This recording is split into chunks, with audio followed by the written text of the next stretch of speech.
My name is Donovan Levan. I'm from Milwaukee, and this is my 1988 CR250. I picked it up from the original owner 2 years ago, and he only used it for trail riding in the UP. So when I bought it, it had like the original tires, original chain, like original top end, like hasn't been touched.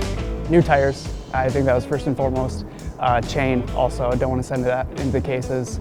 I did a top end on it, more precautionary, but you know, just because it was a 30-year-old piston or whatever. I could have got another season out of it. Like, it was totally fine. Other than that, really just general maintenance.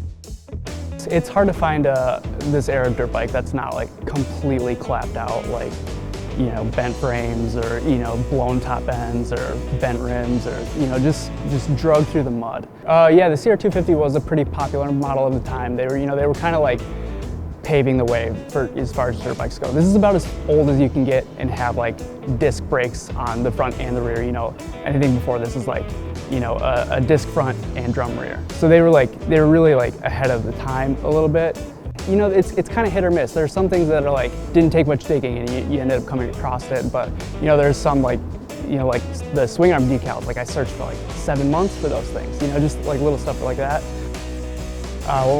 What makes this bike special, you know, I don't think there are a lot of examples of CR250s in this condition. Being mostly original too, you know, I try to keep it as original as possible.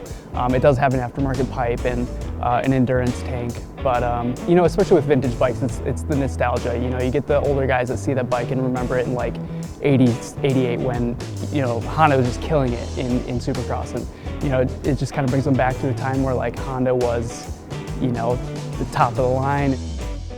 Yeah, I did specifically set off to find a CR250, and you know, something along this era as well. You know, I'm pretty new to dirt bikes. I've only been riding for like 3 years, and like this is essentially what I've learned on. But when I was looking for dirt bikes, I was going to go older. To me, in my mind, like this is a pretty modern dirt bike. Like the suspension is like crazy, like compared to the 70s and like mid 80s, like huge gains. So to me, like this was like plenty of dirt bike. Yeah, for me, like this era of CR250 is like as cool as dirt bikes get. Like aesthetically, I think they're the baddest looking bikes, and like I wanted one so bad. So last summer we were riding pretty much every weekend. We'll take it to the UP and trail ride for the weekend, or there's some races in Georgia that we like to go to that's all like vintage motocross races, and yeah, I got a lot of use out of it so far. It is weird like being in the Mama Tried show like and not building a bike, you know. Being in the show, you know, it's funny, this is what, year 8 of Mama Tried, and I think I always imagined like, you know, that I would have built this custom bike, or you know, the shop that I work at, we do concourse restoration, so maybe like one of those would have gotten the show. But now I'm bringing this dirt bike that I'm like scared to ride, you know, I pee my pants a little bit every time I ride it, but so it's like, it's cool to be invited, and like I'm stoked, and I love the bike. And I'm sure there will be a lot of people like, why is this in the show? But I'm sure there will also be people that will be stoked to see it in the show. You're like, oh, I remember when these were just like killing it in Supercross, or, you know, I broke my collarbone on one of these or whatever. You know, I think it's more for that crowd, like, you know, that lived that time. For people looking to get into dirt biking, well, honestly, like we spent a good, I don't know, one full summer on like just small bikes, XR100s, and like learning how to ride dirt.